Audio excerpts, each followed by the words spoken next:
주말과 휴일에 여러분들 찾아왔습니다. 스픽스가 내놓는 가장 인기 있는 프로그램 최강욱의 고소의 전략 여러분들 이제 시작하겠습니다. 최강욱 전 의원 모셨습니다. 어서 오십시오. 네, 안녕하세요. 야, 얼마나 평일날 인기가 좋았으면 주말에도 제가 한번 해보자고 제안을 했는데 나와주셔서 주말 감사합니다. 특별바는 또 처음이네요. 네. 자, 그래서 이제 토요일, 일요일 날 여러분들 귀를 즐겁게 하고 정치가 어떻게 돌아가고 있는지 색다른 시각으로 깊이 있는 분석 오늘도 기대하셔도 좋습니다. 벅꾸라지 윤석열 이야기를 좀 먼저 해보겠습니다. 조은석 특검이 이제 체포영장 청구를 했는데 기각이 되면서 뭐 이런저런 얘기가 있습니다. 예, 기각 듣고 왜 청구했느냐? 네. 윤석열이 작전 잘 쓴 거 아니냐? 네. 뭐 라면서 조은석 특검에 대해서 약간 비판적 의견을 가진 사람도 있던데 저 최강욱 전 의원은 좀 다른 시각으로 이제 보시더라고요. 네, 일단 시민분들은 기각됐다고 하니까 왜 또 기각이야? 법원이 또 이상한 짓 하는 거 아니야? 이런 걱정을 먼저 하시는 게 일반적인 반응이었던 것 같아요. 어제 네. 보면은. 그런데 꼭 그렇게만 보실 일은 아니고 체포영장을 하면서 특검이 이거는 경찰 수사와의 연속선 사항에 있다라는 얘기를 했습니다. 그러니까 굳이 그 출석 요구를 하지 않고 바로 체포영장을 하겠다 한 번도 나온 적이 없으니까. 그리고 실제로 윤석열이 제대로 진술한 적이 한 번도 없어요. 그 한남동에 있을 때 체포돼서 나온 날 공수처에 붙잡혀 갔잖아요.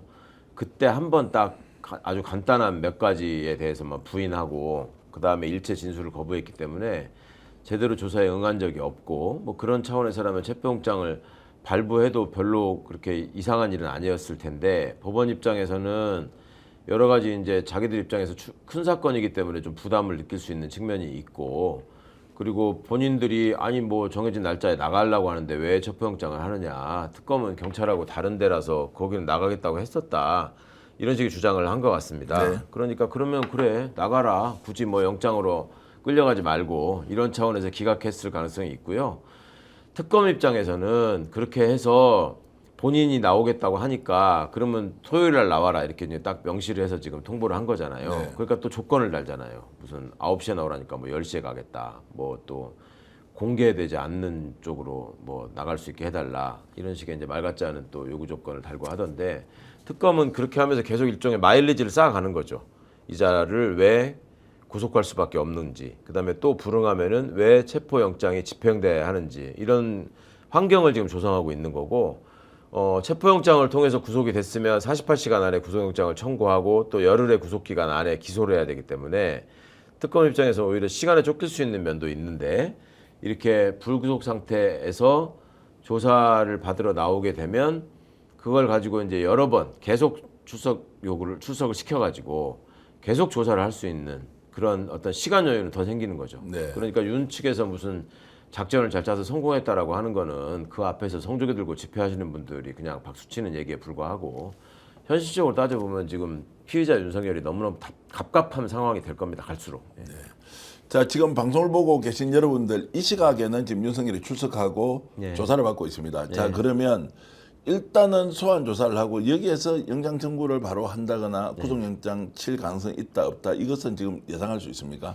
하는 걸 봐서 이제 특검이 판단할 수 있겠죠. 이것도 가가지고. 유동적이다. 지금 그렇죠. 조사받고 있는데. 왜냐하면 조은석 특검의 기존의 수사 스타일이 있기 때문에 네.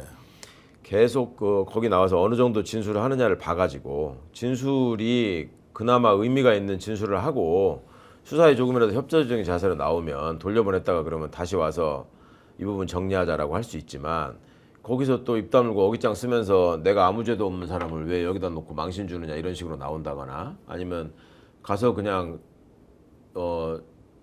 정중하게 조용하게 조사에 성실하게 임하는 태도가 아니라 그냥 뭐 밥이나 달라고 그러고 뭐 빨리 집에 가겠다고 그러고 이런 식으로 나오면 그거는 특검을 자극하는 거잖아요. 그리고 특검이 윤석열을 구속할 수 있는 혐의가 지금 한두 개가 아니란 말이에요. 네.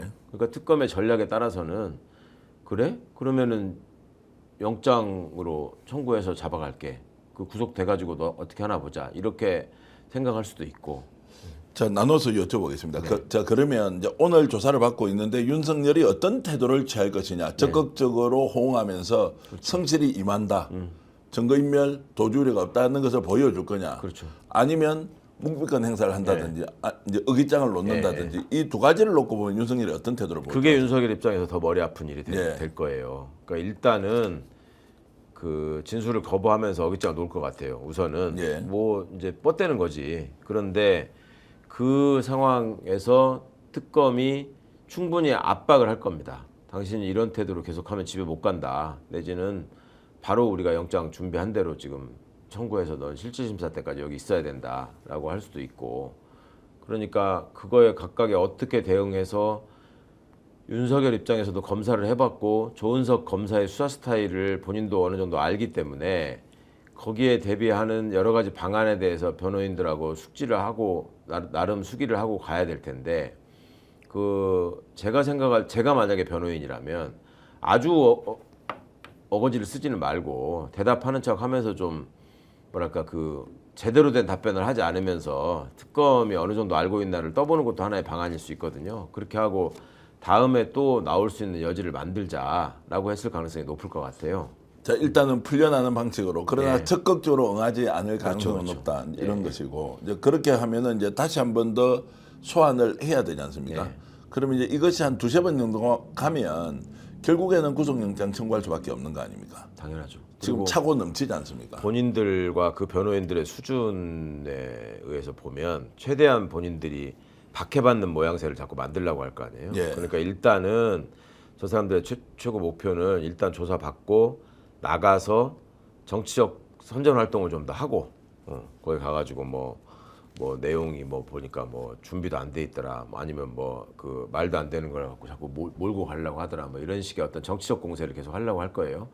그렇게 해서 본인들을 지지하는 측의 여론의 호응을 최대한 유리할 받아낼 수 있는 측면이 없는지를 계속 노력을 할 겁니다. 그런데 그게 상식적인 선에서 그분들이 판단하고 지금까지 대처해온 사람들이 아니기 때문에 결국 법비들끼리 모여가지고 그 법적인 기술을 통해서 최대한 특검의 수사망을 빠져나가 보자라는 생각을 할 텐데 그러면 특검도 그런 부분들에 대한 고려를 반드시 하면서 차단 장치를 만들어 놓고 또 조사를 할 거란 말이에요. 네. 그럴 때 윤이 협조하는 척하면서 딴소리만 한다 그러면 그래 한 번 더 정도는 네가 오늘 얘기한 걸 가지고 다음에 다시 한번 확인해 보자 이렇게 해서 보낼 수 있는 여지가 있죠. 근데 나갔다가 엉뚱한 짓 하고 그러면 다음에 왔을 때는 집에 가기가 쉽지 않겠죠.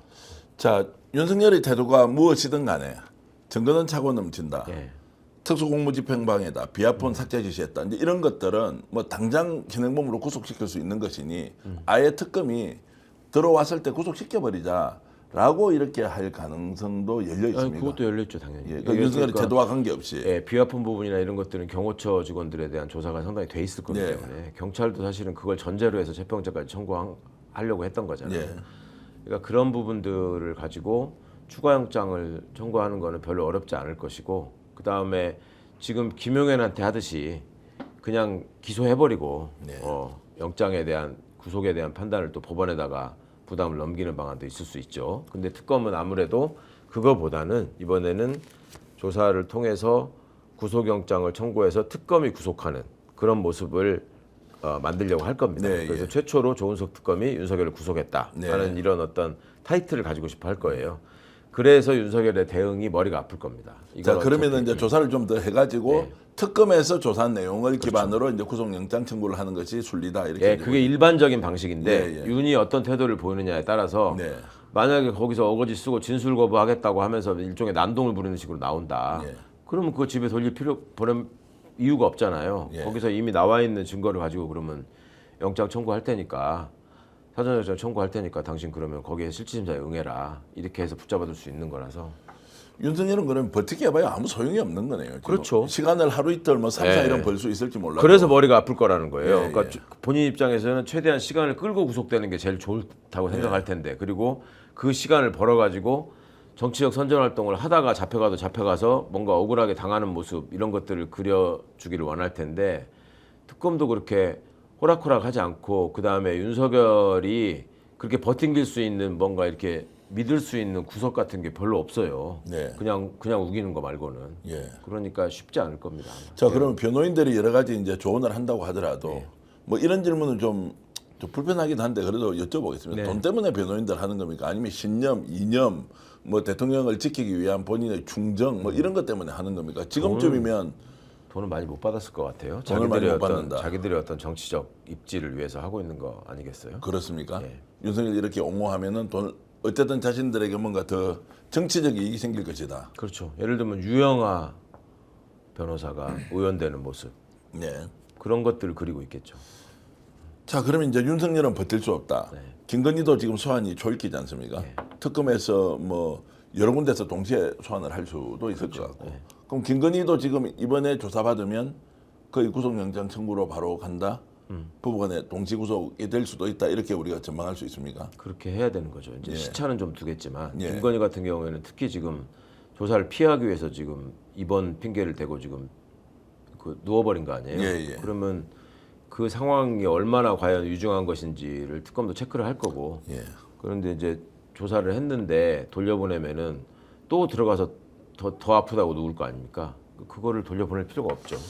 자, 지금까지 법률가로서 예. 이제 어떤 정도의 병정 상태가 이제 실제로 소환에 대한 거 고려하나. 두 번째 구속영장을 청구해서 집행할 때 어느 정도면 구속을 시키지 않고 바깥에 치료를 하게 하느냐. 이거는 지금 전례가 있잖아요. 정경심 교수에 예. 대해서 그 제대로 걷지도 못하는 사람을 별로 아픈 거 아니다라고 하면서 예. 계속 구속하고 조사하고 하지 않았습니까? 예. 그 기준대로 해야 되지 않겠어요? 윤석열이 한 일인데 예. 본인한테 다른 기준이 적용되면 안 되고 김건희는 더더욱 그렇고. 근데 지금 제가 듣기로는 뭐 아산병원에서 그렇게 많이 아픈 것 같지는 않던데요. 네. 그 뭐 체중이 다 빠져가지고 무슨 40kg도 안 된다. 뭐 몸져 누운 바람에 뭐 그런 식의 언론 플레이 했잖아요. 내부에 있는 분들이 아니라고 그렇게 체중 그렇지 않다. 그러니까 40kg도 안 된다는 건 3자가 써진다는 거잖아요. 네, 앞에. 예. 5자라고 하던데 3자가 아니고. 그것도 취재가 됐습니까? 그 안에 화나 있는 분들이 많더라고요. 아산병원에서. 자, 실제로는 그 정도 중증 상태가 아닌데, 예. 그렇게 이제 쇼잉을 하고 있는 것이고 예, 예. 그런 김건희도 뭐 건강상 이유로 불구속 상태에서 재판받거나 이것도 아예 가정할 필요가 없는 거네요.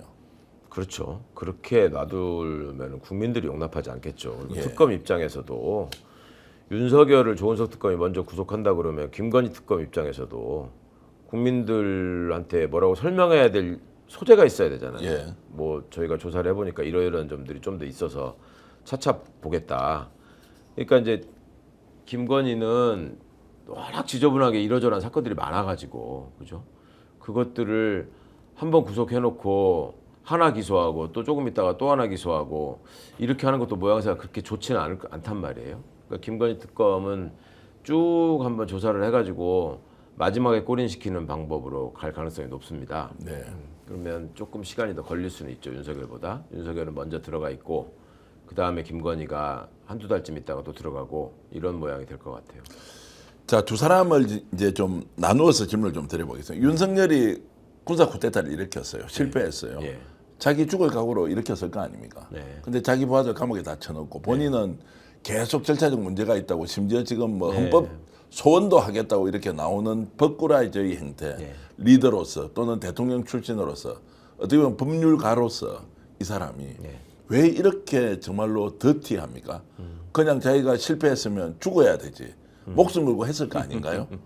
왜 이렇게 추하게 나옵니까? 그자의 인간적인 수준이죠, 그게. 그러니까 지금까지 살아온 그자의 방식으로 볼 때는 그렇게 해서 실패하지 않을 거라고 생각했을 거예요. 틀림없이 절대 실패하지 않는다. 왜냐하면 검사를 할 때, 검찰총장을 할 때 지 맘대로 막무가내로 했어도 별로 제어를 안 받았거든요.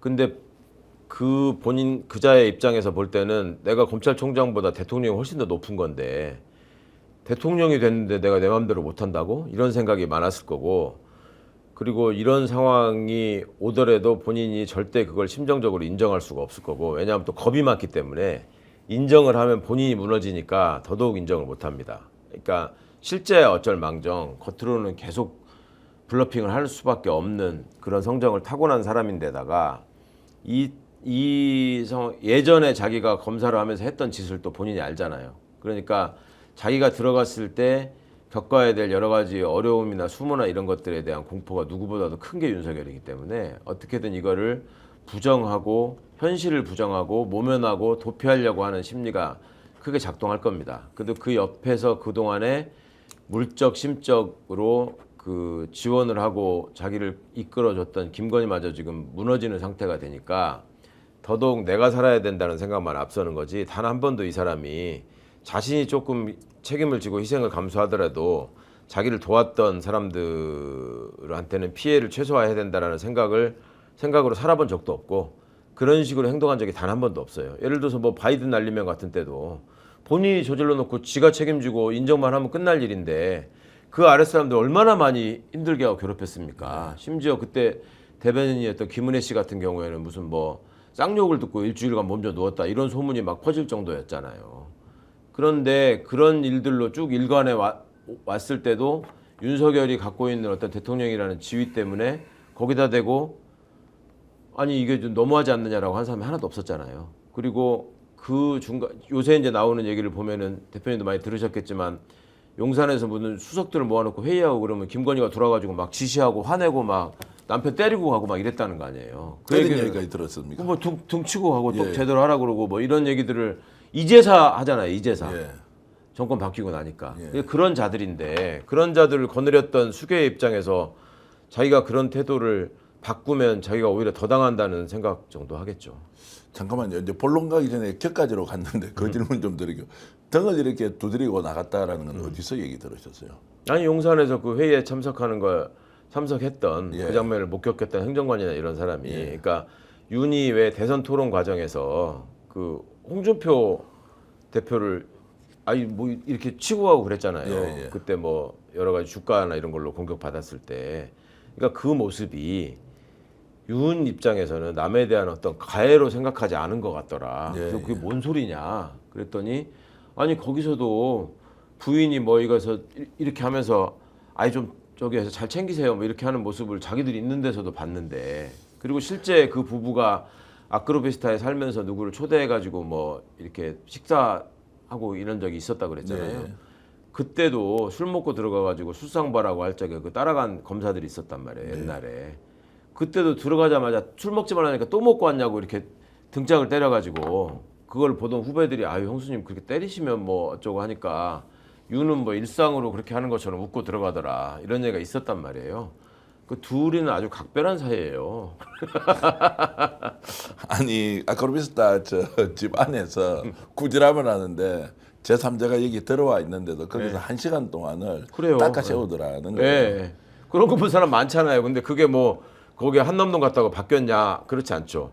야, 참 그런 얘기 하니까 참 진짜 대단한 사람들이다. 상상 초월이다 이 생각이 그러니까 드는데. 그 사람들끼리는 우리가 볼 때는 정말 너무나 어이없는 일이지만 예.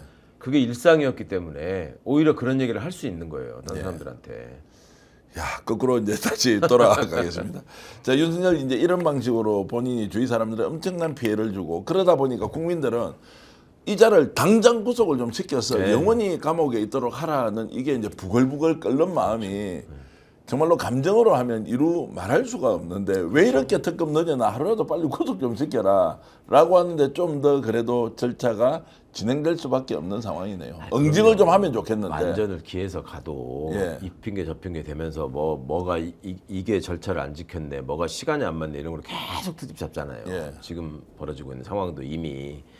그러니까 특검 입장에서는 성과라고 하는 것이 국민들 입장에서는 빨리 구속하고 저기 하는 게 시원해 하시긴 하겠지만 그거 외에 또 만전을 기해야 된다는 부담이 또 있는 거죠. 그러니까 그런 점들은 좀 특검을 좀 일단 믿고 그 부분은 좀 맡기시되 단지 이제 뒤에서 다른 장난치는 특검의 구성원이나 이런 게 없을지만 좀 이렇게 잘 관심을 갖고 감시하시면 될 것 같아요.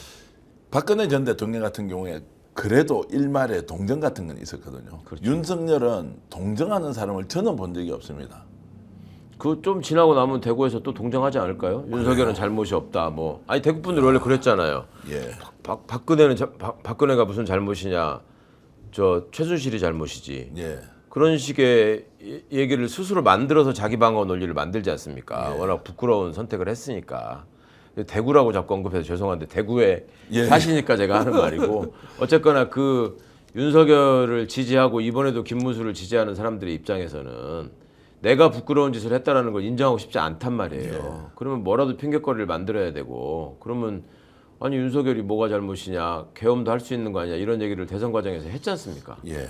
그럼 뭐 그런 식의 논리를 가지고 또 뭔가를 그 정치적 도피를 또 하려고 하겠죠. 야, 동정심까지 생기는 일이 있다면 참 이것도 도무지 우리는 받아들이기 어렵다고 이제 생각을 하는데. 그러니까 박근혜 씨는 최소한 절차에 그대로 응하는 모습은 보였어요. 예, 예. 그랬잖아요. 예. 근데 이자는 법적 절차에 하나도 제대로 응하지 않아요 지금. 네. 그러니까 김건희도 이렇게 구속되면 최은순하고 어떻게 됩니까? 그리고 최진우, 김진우 자기 네, 오빠하고 네. 예, 이런 사람들도 다 같이 이제 사법 처리 받게 되는 겁니까? 그래야 그렇게 되지 전망하시- 않겠습니까? 그 사람들이 아예 회사를 차려가지고 그냥 맘 놓고 해먹은 게 양평 고속도로 아니에요? 예, 예. 그러니까 그런 거를 어떻게 그냥 놔둡니까? 근데 지금도 모여갖고 대책회의하고 최은순, 그렇죠. 그다음에 김진우, 김건희, 윤석열하고 이렇게 모여가지고 계속 이런 그런다는 거 아니에요? 계속하고 있다는 것인데. 아니 심지어 최은순 씨 같은 경우에는 예전에 제가 고발해가지고 그 현금 보관증 위조하고 뭐 어쩌고 해가지고 했던 거 예, 예, 그거 가지고 왜 실형 선고 받았다가 예. 나중에 나온 거 아니에요? 예, 예, 그때 그 재판부에다가 뭐라고 제출했는데요? 치매 진단서 냈었어요. 예. 그렇게 멀쩡한데 치매라고 하고 다니면서 지금 그때도 재판부를 속이려고 했는데 야, 그러면 이제 이 사람들이 지금 아무리 다른 국리를 하더라도 살아날 길은 없다는 게 명확한 거죠. 그렇죠. 혹시라도 지금 딜이 이루어져서 뭔가 다른 상황이 벌어질 수 있는 거 아니냐. 그럴 일은 없는 거고. 예. 그러니까 이제 유일하게 걱정하는 게 처음부터 말씀드린 게 이제 이런 특검 수사를 기화로 해서 검찰이 또 여전히 수사권을 유지하고 살아나려고 하는 시도 이건 우리가 계속 경계하면서 지켜봐야 된다는 말씀을 드리지 네. 않았습니까? 그러면 그걸 통해서 검찰이 사는 거를 획책할 수 있는 거는 있어도 그게 살기 위해서라도 윤석열을 철저하게 짓밟는 게 검찰 입장에서도 유리하죠 지금. 네. 검찰 구성원 입장에서도. 그 특검은 하물며 더 말할 것도 없죠. 국민적 여망이 지금 특검에 쏠려 있는 이유가 뭔데요? 이걸 철저하게 응징하라는 거 아니에요? 그리고 법에 합당한 책임을 물어달라는 거잖아요. 자, 이렇게 해서 이제 구속이 초읽기에 들어갔다라고 하면 이제 국힘하고 윤석열 김건희 완전히 떨어진 거 맞죠? 계속 붙어 예, 있습니까? 예. 지금은 떨어지는 것처럼 보입니다. 그렇죠. 떨어져 있겠죠 이제. 자, 그리고 전당대회를 하게 되면 네. 차기 지도부가 정해지면 더 떨어뜨릴 수밖에 없는 거 아닌가요? 근데 이제 윤석열 쪽에서는 계속 영향을 미치려고 하겠죠. 왜냐하면 네. 국힘의 당원들이 전당대회라는 건 당원들이 투표를 하는 거잖아요. 예. 당원들이 지금 사실상 그 극우 세력한테 과반이 장악돼 있다는 거 아니에요? 그래서 지도부 뽑거나 이번에 이제 그 송원석 같은 사람이 원내대표 되는 과정을 봐도 여전히 내란 세력들이 준동하고 있고 거기서 키를 쥐고 있다는 모습이 보이잖아요. 예. 그러니까 윤은 어떻게든 그러니까 그 앞으로 국힘에서 뭔가 입지를 세우려고 하는 사람들은 윤을 밀어내려고 하겠지만 네. 윤은 밀려나지 않으려고 계속 버팅기겠죠. 예. 그 극우 당원들을 동원해가지고. 그러면 결국 대구 경북의 압도적 다수의 당원들이 비율적으로 있지 않습니까? 예. 이들은 동정 여론 가지고 친윤의 부활, 윤석열 지켜가는 것이 정치적 이익이다라고 그걸 하면 꾸며야 되니까 김건희가 저렇게 몸져 누운 척하고 병원에 예. 가는 거고 이제 끌려 나오는 모습을 보면서 또 동정심을 유발하려고 할 거고. 윤석열도 마찬가지고. 그렇게 가면 국힘은 뭐 다시 태어나질 못할 것 같은데 그렇죠. 제가 전국 정당이 될 수는 없을 것 같은데. 그렇지 않겠습니까? 그렇게 몰락하면서 정말 영남잔민연이 될 수밖에 없을 텐데 예. 이자들은 지방선거에서 뭔가 이거를 조금 만회할 수 있다고 생각하는 것 같던데 지금 그런 상황이 아니잖아요. 지방선거 얼마 안 남았어요 생각보다. 지방선거에서 어떻게 해서 다시 만회를 할 수 있는지는 저는 상상이 잘 안 됩니다. 그냥 저도 상상이 안 가요. 저런 식으로 지금 행동하는 걸 보면 그냥 대구시장하고 경북지사 정도만 우리가 지킬 수 있어도 우리는 나중에 또 국회의원 할 수 있다. 그런 생각을 갖고 있지 않는 이상 사실은 서울도 지금 강남구청장, 서초구청장 자신할 상황이 아니거든요. 그렇습니다. 사람들이. 예. 근데 지금 저렇게 하고 있는 걸 보면 이재명 그러니까 그런다는 거 아니에요. 이재명 대표가 진짜로 잘해버리면 어떡하지? 이런 소리를 한다는 거 아닙니까? 이재명 대통령이 진짜로 잘해버리면 어떡하지? 확실한 것은 집단 최면 상태다. 그러면 두 가지로 나눠서 얘기하겠습니다. 민심대로 빨리 윤석열 김건희를 구속시켜라. 영원히 못 나오게 해라. 국힘이 이들과 어떤 관계를 유지하든 절연하든 그것은 그들의 몫인데 절연하지 않고 끌고 가면 훨씬 더 많이 망하고 지방선거 때가 되면 국물도 없을 것이다. 제가 이제 이렇게 전망을 좀 하겠습니다. 맞아요. 내심으로는 국힘에서도 예. 빨리 좀 구속돼가지고 국민들 눈에 안 띄는 게 본인들의 정치적 이익을 위해서는 좋다고 생각할 거예요. 예. 근데 그 얘기를 발설할 수 있는 용기도 없고 예. 예. 또 그렇게 얘기했다가 자기가 나중에 유승민 의원처럼 된다는 공포가 있기 때문에 예. 속으로는 어떻게 생각할 망정 겉으로는 극우적 사고를 가진 당원들한테 어필하려는 언동을 한단 말이에요. 지금도 나경원 같은 사람 계속 그러고 있잖아요. 네. 그 사람이 왜 그러겠어요? 그 사람 다음 당대표 노리는 사람 아닙니까? 서울시장 노리는 사람이고. 자, 시청자 여러분, 지금 들어보니까 통쾌합니까? 시원합니까? 답답하실 것 같은데. 답답하다. 구속이 안 돼서 답답하다. 이렇게 또 생각하시는 분도 있는데요. 이재명 대통령 이야기로 좀 넘어가 네. 보겠습니다. 와, 시정연설을 이번에 할 때 네. 어떻게 역대급 대통령 중에 저렇게 잘하는 분이 있나 이런 생각이 좀 들더라고요. 비슷하게 느꼈습니까? 아, 추경 예산을 제출하고 대통령이 시정연설 하시는 것도 되게 이례적이네요. 저는 처음 봤어요. 이번에. 네. 그리고 그 내용을 확실하게 파악을 하고 그다음에 뭔가 이렇게 대통령식의 어떤 그 형식에 얽매이지 않고 굉장히 뭐랄까 좀 자유스럽게 저 국힘 쪽에서도 뭐 증액 같은 게 있으면 그러니까 감액을 하려고 애를 쓰시겠지만 뭐 증액을 얘기하면 최대한 듣겠다 뭐 이렇게 얘기하는 모습. 그러니까 이제 여유와 자신감. 예. 또 뭔가 이렇게 실질적으로 국정을 운영하는 대통령으로서 국회의원 앞에 가서 내가 직접 설명하겠다. 그러니까 만약에 이분이 안 오셨으면 기재부 장관이 원래 해야 되는 건데 네. 총리나 기재부 장관 없잖아요 지금. 그러니까 그런 점들에서도 대통령이 스스로 설명하고 스스로 지원을 요청하고 스스로 책임지려고 하는 모습 이게 국민들한테 되게 신선하고 좋게 다가가는 것 같고 그러니까 국힘 쪽으로 퇴장하실 때도 예전 같으면 그렇게 폐악질을 부리던 사람들이 네. 예, 일어나가지고 악수하고 그다음에 특히 또 내란이나 이런 과정에서 캥기는 사람들 뭐라도 좀 한마디라도 하려고 또 옆으로 가서 악수 청하고 하더만요. 그러니까 그런 모습들이 결국은 시민들의 지지를 대통령이 받고 뭔가 나라를 위해서 지금 열심히 일하고 있다라는 분위기가 있으니까 여기서 자기들이 여깃장 놔봤자 자기만 손해다라는 생각을 한 것 같더라고요. 본회의장을 중앙에서 들어왔다가 나갈 때는 국힘 쪽으로 나가는 네. 그리고 진심을 담아서 국힘이 좀 도와줬으면 좋겠다는 네. 약간 쇼를 한다거나 가식이다 이런 느낌이 좀 덜 들던데요. 아 그거는 통상 대통령이 시정연설 하러 오시면 예. 늘 그렇게 동선을 하긴 했었습니다. 그렇게 그러니까 했습니까? 한쪽으로 예. 왔다가 한쪽으로 가지는 않고 예. 문재인 대통령도 당연히 그쪽으로도 가셨는데 예. 이제는 문제는 그 사람들이 보인 태도죠. 네. 그러니까 그때 어떻게 하는가라는 거였는데 이번에는 뭐 하여튼 이재명 대통령을 외면하거나 뭐 거기서 소리를 지른다거나 이런 사람들은 없는 걸로 볼 때 국민들의 시선을 되게 의식하는구나 이 사람들이. 박수는 안 치더라고요. 네. 조롱은 안 했지만 박수는 이제 치지 않더라. 그나마 최소한의 어떤 저항 아니었나 싶은데. 그러면 마음이 좀 풀리고 있다 이렇게 볼 수도 있습니까? 아니면 여전히 마음이 의심하고 있다. 풀린다기보다 그 이재명 대통령의 행보에 특별히 트집 잡을 수 있는 게 없다 보니까 예. 국민들한테 지금 버림받는 거를 최대한 좀 지연시켜 보자라는 생각 정도 아니었을까요? 네. 확실하게 주도권을 가지고 가는 것 같습니다. 그 어떤 그런 것 면으로 같죠. 보더라도 이것이 정치적 이익을 위해서 대통령이 행보를 계산적으로 한다 이런 것보다는 전반적으로 국정 운영을 하고 있는 내용이 사실 말씀하셨듯이 야당에서 뭐 흠잡을 게 별로 없으니까 시비 걸고 싸워봐야 이익이 없는 거죠. 이렇게 이제 잘하고 있다. 그러면 여야 합의로 이거 이번에 통과시킬 수 있겠나? 어떻게 보십니까? 이번에 여야 합의로 통과되겠죠 당연히. 아, 여야 합의로 추경은 통과시킵니까? 그럴 것 같아요. 국힘이 살기 위해서라도. 네. 그리고 본인들 입장에서 지금 아쉬운 예산들이 있거든요. 예, 예. 지난번에 감행 예산이 통과됐잖아요. 네. 저희가 어거지 쓰는 바람에. 예, 예. 그러니까 자기들이 지역구에서 뭔가 생생내야 될 이거 하나 걸어야 되잖아요. 제가 뭐 따왔습니다 이거. 예, 예. 그런 거를 가지고 이제 국힘도 협상을 하고 매달려야 될 거기 때문에 저는 합의 통과될 것 같습니다. 속도가 빠르면 네. 실수가 나올 수도 있다. 네. 그런데 속도전을 펼치는데도 매우 핵심을 잘 짚고 이렇게 이끌어 나간다는 것. 이것도 좀 놀라운 일이기도 그렇죠. 하고요. 공직사회도 급속도로 지금 바뀐다는 오늘 부처 한 군데 제가 얘기를 들어보니까 진짜 이제 한번 해보자 이런 사람들이 막 나서고 있다는 거예요.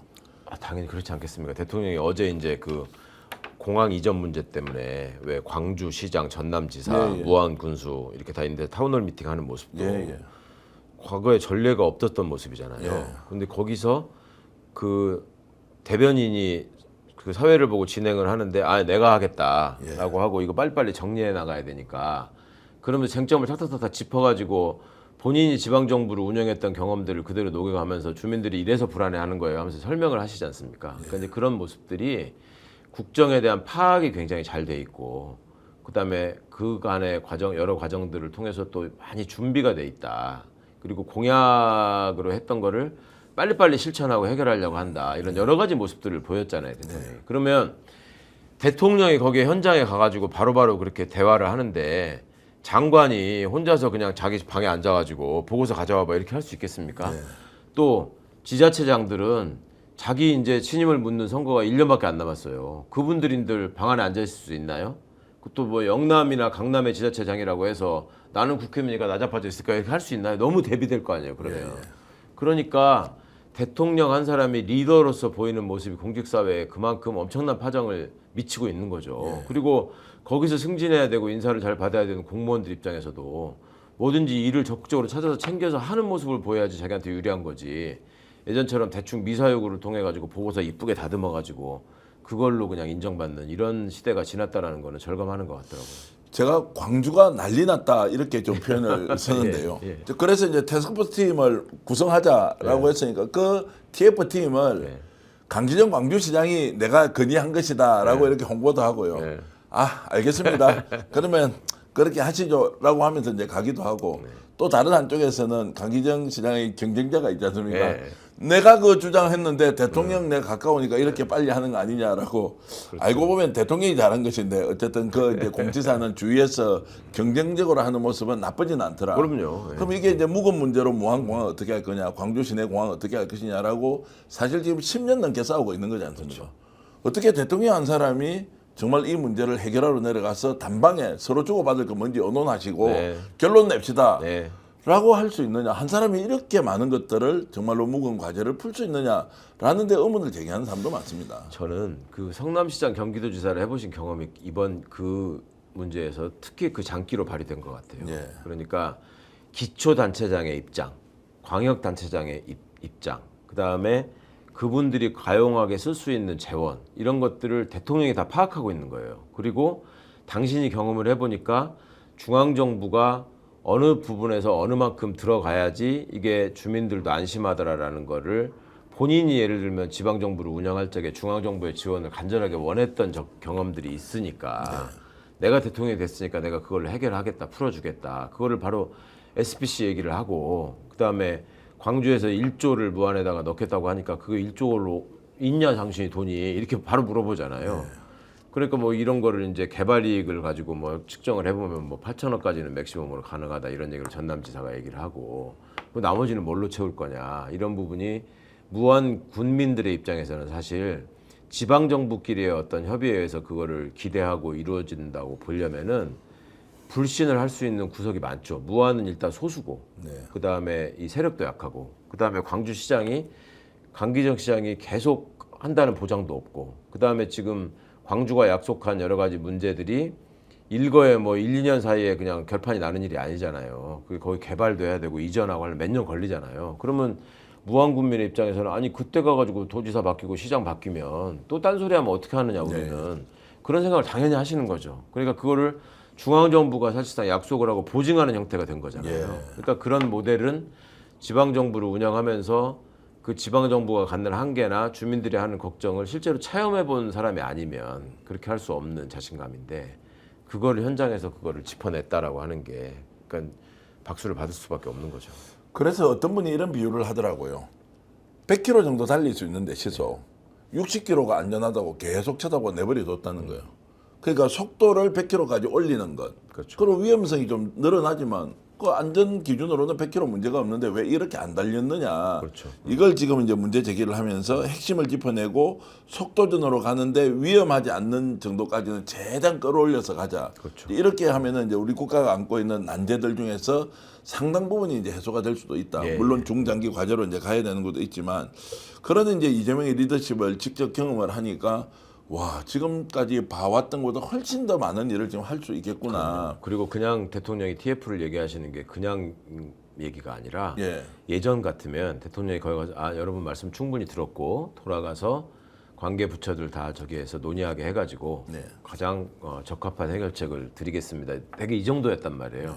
그런데 거기서 현장에서 기재부가 그러면 이거 검토하라 이렇게 하잖아요. 예전 같으면 대통령이 그렇게 어떤 회의를 해가지고 이제 해서 올라가면은 그 다음에 이제 기재부에다가 지방정부가 가가지고 사정을 하는 꼴이 돼요. 이거 이렇게 해서 얼마 저기 하려면 기재부는 이제 뭐 이 핑계 대고 저 핑계 대고 이게 어렵고 저게 어렵고 하면서 이제 시간 끌고 또 위에다가는 청와대에다가는 청와대대로 이러이러한 문제가 있다라고 또 보고서 보내고 그러다가 시간 가고 했었거든요. 근데 이제는 그렇게 할 수가 없는 거죠. 자, 그래서 이제 지역 공약과 관련된 것은 부산에서도 해수부 이전 뭐 이런 것들이 이제 굉장히 속도감 있게 연말까지 다 어떤 식으로 뭐 세워도 들어가면 되지 왜 왜 진짜 시간 끄냐. 시간 거냐 이제 이렇게 해서 있는데 이제 그러다 보니까 이제 어쨌든 좀 부정적인 목소리도 들리는 측면이 있습니다. 이제 대전이 난리가 났어요. 세종도 왜요? 난리가 났어. 왜? 왜 해수부 이전하느냐? 네. 수도 이전은 대전을 사실상 지금 이제 그 행정 수도로 하기로 했다가 왜 빼가느냐? 네. 이거 지금 설명 안 된다 가면 이제 이러면서 반발을 하고 있거든요. 네. 이런 부분은 우리가 좀 어떻게 이해하고 또 설득을 거지역을 해야 합니까? 지역의 입장에서 볼 때 그런 거 하나하나를 놓치고 싶지 않은 마음이 있는 건 좀 당연하죠. 예. 당연하신데 일단은 나라가 균형적으로 발전해야 된다는 점에 대한 공감대를 좀 함께 넓혀갈 필요가 있는 거고 예. 그다음에 왜 서울에 있던 정부가 충청권으로 세종으로 대전 근처로 왜 갑니까? 그거 자체가 지금 지역균형 발전의 상징 아니에요. 예. 그런데 그건 우리가 다 먹어야 되고 부산이나 뭐 영남 호남이 또 균형 발전하는 거는 우리 걸 뺏어가는 거니까 안 된다. 이거는 좀 논리적으로 안 맞잖아요. 예, 예. 일단 그 부분들을 정부가 적극적으로 설득해 나가야 할 필요가 있는 것 같고 또 이재명 정부의 공약이 국회도 지금 세종으로 다 옮기고 예. 대통령도 가겠다는 거잖아요. 지금 거기다가 뭐 이렇게 지어가지고 그러니까 그런 부분들을 감안해서 뭔가 반대를 하고 비판을 하셔야 되지 않겠습니까? 네. 그리고 그 목소리가 다른 지역의 국민 일반으로부터 지지를 받아야지 그것도 효과가 있는 거지. 예. 거기서 그냥 막 아우성을 치면 지역 이기주의가 돼서 오히려 손해를 보는 일도 생길 수 있으니까 그 점은 근데 저는 별로 걱정하지 않습니다. 대전 충청 분들이 그렇게 비합리적인 분들이 계신 것도 아니고 해수부가 부산 가는 게 뭐 잘못됐나요? 해양수도를 그쪽으로 만들어서 예, 또 이제 만들어서. 거대한 이제 뭐 그 뭡니까 이제 메가시티 개념으로 그렇죠. 가보자. 예. 또 대전대로 지금 내려갈 게 그럼요. 많지 않습니까? 많은 그 건데 사실 세종하고 그렇게 수도권 좀 분산의 혜택은 충청이 제일 많이 보는 건데. 그래서 뭐 지역 언론들은 막 나서서 비판을 많이 하던데 그게 이제 얼마나 국민들의 반향 또는 호응이 있을지는 좀 봐야 하는데 저는 아마. 이런 것들은 좀 넓게 이해할 필요가 있다는 생각이 그럼요. 듭니다. 그냥 지역 언론은 아마도 이제 그렇게 가서 그걸 레버리지로 해서 우리가 이만큼 내줬으니까 더 달라. 네. 뭐 그런 것도 염두에 두셨겠죠. 자, 김민석 총리 지명자에 대해서는 이제 청문회 끝이 났습니다. 예. 빈깡통이었다 이렇게 이제 말씀하는 분들이 많고 오히려 주진우가 완패했다. 그러니까요. 국힘이 제대로 건드리지도 못했다. 이렇게 정리가 되는 것 같습니다. 매우 안정적으로 잘 마무리됐다 이렇게 보십니까? 뭐 안정적으로까지야. 그 총리 후보자가 안정적인 모습을 보인 건 맞는 것 같고, 네. 국힘의 어떤 준동은 실패했다. 너무너무 실력이 부족한 거를 보여줬고, 그냥 6억 장롱에 뭐 이거 저 현수막 거는 걸로 어떻게 해보려고 했는데 판판이 다 얘기가 다 깨지니까 결국 주진우 청문회로 끝나고 만 것 같은데요. 이제 주진우 의원이 본인한테 제기된 의혹을 어떻게 정치적으로 감당하고 풀어내느냐의 문제만 남은 것 같고 총리 발목 잡기는 실패한 것 같습니다. 실패했다. 네. 자, 그러면 김민석 총리가 이제 국무총리 하면은 일은 잘할 것 같습니까? 네, 잘할 뿐이죠. 그래요? 김민석 총리가 저는 18년 만에 다시 정치적으로 부활할 수 있었던 이유도 예. 그간에 김민석이라는 사람이 갖고 있었던 장점이 있거든요. 그 뭔가 정치적인 선택에서 미스를 몇 번 하긴 했지만 그래도 김민석이 무슨 일을 맡아가지고 하면은 산출물이 나오더라 늘 그런 믿음은 있었어요 정치권에. 저는 어릴 때부터 이제 김민석 총학생회장 때부터 봤고 그 중간중간에 김민석 선배가 야인으로 있을 때도 이렇게 늘 봐왔는데 김민석 총리 후보자도 계속 이렇게 변화하고 발전하는 그 경로를 보였거든요. 그러니까 또 대통령하고 당에서 호흡을 맞추면서 여러 가지 생각해왔던 모습들이 또 있었고 그것 때문에 총리로서 지금 발탁이 된 거니까 그 김민석이 갖고 있는 실력과 유능함을 10분 발휘할 거라고 저는 기대합니다. 그러면 대통령 이재명에겐 국무총리 김민석이 최적의 조합이다 이렇게 지금 평가는 하십니까? 그렇죠. 대통령께서 생각하시는 최적의 퍼포먼스를 예. 내는데 적합한 총리 후보자니까 지명을 했겠죠. 자, 그러면 이제 내각에서 장관들이 부처가 일을 엄청 열심히 하는데 최선두에는 이제 김민석 국무총리가 있다 이렇게 이제 우리가 보면 되는 겁니까? 총리가 의전 총리가 아니고 실무형 총리가 가면 예. 내각은 그만큼 이제 힘들어집니다. 예. 아마 추측컨대 대통령께서 국무회의도 토론식으로 운영하지만 총리를 중심으로 해가지고 이제 분야별로 내각이 협업하면서 일을 해나가는 모습을 많이 주문할 것 같아요. 우리 민주정부가 늘 집권을 하게 되면은 그 국무위원들의 역할, 그 다음에 그 부처 이기주의에 빠지지 않게 파트별로 사회분야 장관들, 또 뭐 과학분야 장관들, 교육분야 장관들, 문화분야 장관들 뭐 이렇게 해가지고 팀 플레이를 하도록 많이 요구를 하거든요. 근데 이제 이재명 대통령이 그 부처가 자기들 마음대로 어떤 영역에다가 성을 쌓고 그 부처 이기주의로 빠질 때 국민들이 또 특히 지방 정부가 어떤 피해를 보는지를 직접 느끼신 분이기 때문에 그런 점들을 용납하지 않을 것이고 그 과정에서 총리가 아마 중간에 참모장 역할을 하면서 많이 컨트롤 타워 역할을 할 거라고 생각합니다. 소위 말하는 실세 총리가 이제 되는 겁니까? 대통령과 이제 네, 실세 네. 총리, 예전에 노무현 대통령, 이해찬 국무총리 이런 이제 기억이 나는데 네. 버전은 완전히 좀 다른 것 같습니다. 그쪽과 지금 현재 이제 구성 이재명, 김민석은 굉장히 국민 친화적인 일단 대통령과 국무총리일 것 같은데 예. 실세 총리가 확실히 저는 되는 겁니다. 노무현 이해찬 시스템의 업데이트 버전이 될 것 같아요. 두 분의 정치적인 관계도 그렇고 예. 노무현 대통령도 보면은 정치 입문은 이해찬 총리보다 늦었잖아요. 네. 근데 이해찬 총리가 노무현 후보의 노무현 의원의 후원자로 해가지고 노무현 정부의 총리가 되지 않습니까? 그때는 의석수가 현저하게 적었어요. 열린 예. 우리 당이 당시에. 근데 지금은 막강한 의석수를 바탕으로 뭔가 성과로 국민들한테 보여주고 그다음에 내란 세력을 확실한 소수로 고립시켜서 박멸하는 데까지 나가는 게 이재명 정부의 어떤 목표이자 성과가 돼야 되잖아요. 그런 차원에서 하늘이 주신 기회인데 지금 이런 의석을 가지고 이런 대통령과 이런 총리를 만난 적이 없잖아요. 우리가. 네, 그러니까 최대한의 어떤 성과를 낼 것 같습니다. 제 느낌이 그런지 한번 질문 드려보겠습니다. 그 당시에 노무현 대통령과 이해찬 총리는 저 멀리에 있는데 멀리 있지만 우리가 그냥 우러러 보고 존경했던 또는 와 대단한 우리의 민주주의 지도자다 이런 생각인데 이재명 대통령과 지금 김민석 국무총리는 굉장히 가까이 있는 이웃집에 있는 선배 같은 분, 아저씨 같은 분 이런 분들이 굉장히 국민들과 이렇게 손을 잡고 함께 간다는 이런 느낌인데 저만 그렇습니까? 비슷하십니까? 어떻습니까? 우리가 나이가 들어서 좀 그런가요?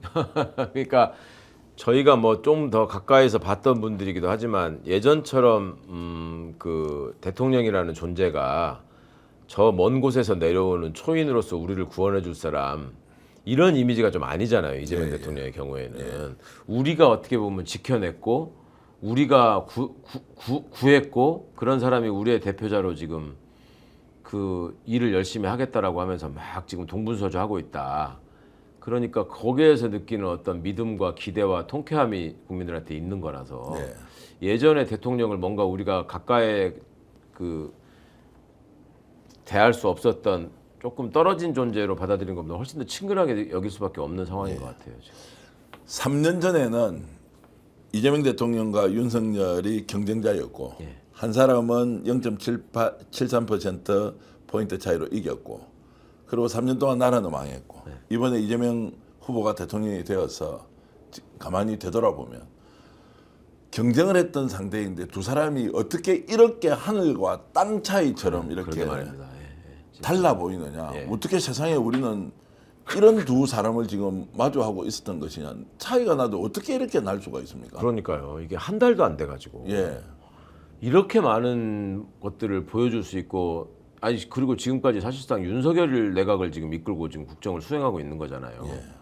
그런데 뭐 특별한 잡음도 없고 그리고 주가 지수만 하나만 보더라도 그냥 다른 어떤 지금 이재명 정부의 성과가 나와서 그게 반영돼 가지고 주가가 올랐다기보다는 그냥 윤석열 치워놓으니까 오르는 거잖아요. 그러니까 이 정치적 선택 국민들의 한 표가 얼마나 중요한 건지를 이번에 좀 지난번에 그 2번을 찍으셨던 분들도 조금 좀 생각을 좀 해주셨으면 좋겠는데. 이 질문도 드려보겠습니다. 제가 많은 이제 좀 원로 정치인들, 학자분들한테 들었던 얘기, 대한민국의 규모, 경제력 그리고 이 구조적으로 복잡한 갈등 양상에서 메시아 한 사람이 온다고 우리 정치 바꿀 수 없다. 이순신 장군, 세종대왕이 와도 못 바꾼다. 이렇게 얘기를 했거든요. 저는 믿고 있었습니다. 그런데 한 달 동안 지금 이재명 대통령을 경험해 보니 야 메시아는 아니라고 부를 때 메시아라고 안 부르지만 진짜 바꿀 수 있을 것 같은데 라는 생각이 드는데 제가 약간 감정이 좀 더 많이 이렇게 드러나는 겁니까? 아니면 실제 그런 일이 생길 수도 아니 있습니다. 새 정부가 출범하면은 그런 기대는 누구한테나 다 있는 것이고 예. 그런데 그게 기대로만 끝나지 않고 실제로 현장에서 지금 대통령이 발로 뛰면서 보이는 모습을 보니까 예. 그 기대가 당연히 커지는 건 저는 너무 자연스러운 일인 것 같고요.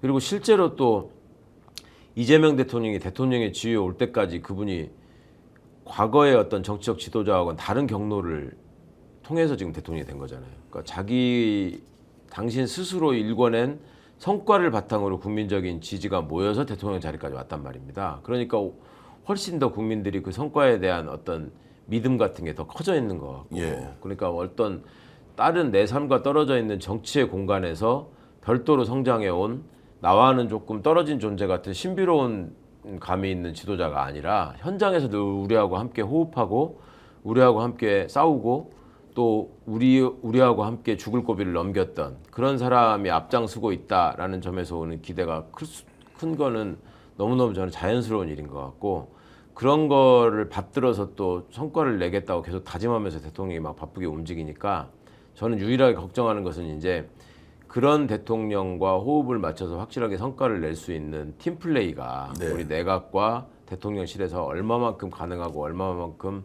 뒷받침이 될지, 이거를 아직 이제 내각이 다 완성되지 않았잖아요. 그러니까 이제 그 과정을 통해서 국민들께 대통령의 메시지, 대통령의 생각, 이것이 퍼포먼스를 통해서 완성될 수 있다라는 것을 보여줄 수 있는 인물들이 쫙, 우리가 지금 1차 내각 발표를 가지고는 저 별로 국힘도 트집 잡기가 어려울 만큼 지금 딱 성과를 보였잖아요. 네, 예. 그러니까 이제 앞으로 남아있는 주요한 시기, 그리고 특히 국민들이 관심이 많은 이제 검찰개혁과 관련한 법무부 장관, 민정수석, 법무부 차관 라인업이 어떻게 될 것이냐. 이게 이제 그 드러난 모습대로 이제 성과를 내야 될 텐데, 네. 거기에 대한 약간의 이제 그 의구심이 섞인 기대만 해소가 되면 네.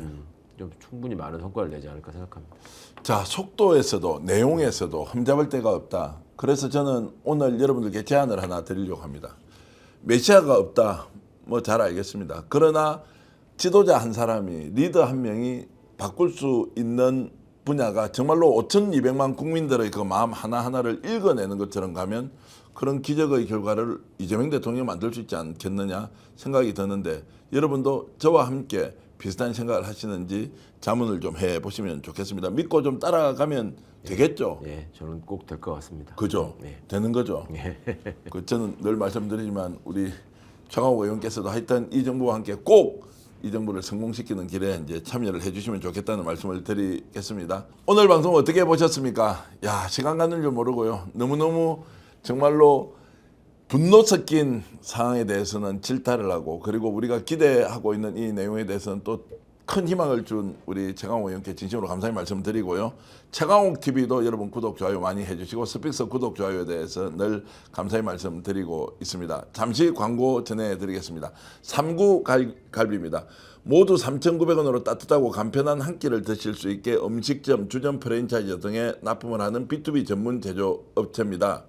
유통거품을 쫙 빼고 준비했습니다. 3구 갈비고요. 네이버에 3구 갈비 이렇게 검색하시면 돼지 양념구이, 제육볶음, 돼지 불백, 순댓국, 돼지국밥, 제주 돼지국밥 등 볶음과 국밥류부터 고급 요리집에서 드실 수 있는 삼겹수육, 소고기 수육 등 요리도 합리적인 가격에 만나실 수 있습니다. 신선한 원재료 음선에서 내 가족과 친구가 먹는다는 생각으로 정성껏 만들었습니다.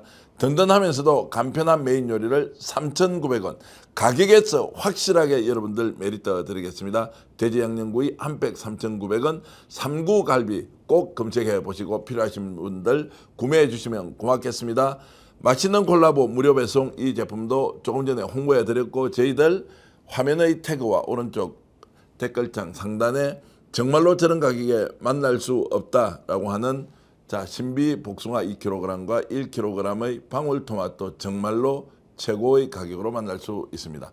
오늘도 이 방송을 시청해 주신 여러분께 진심으로 감사의 말씀을 드리면서 오늘 프로그램 모두 마치도록 하겠습니다. 여러분 안녕히 계십시오. 예, 고맙습니다.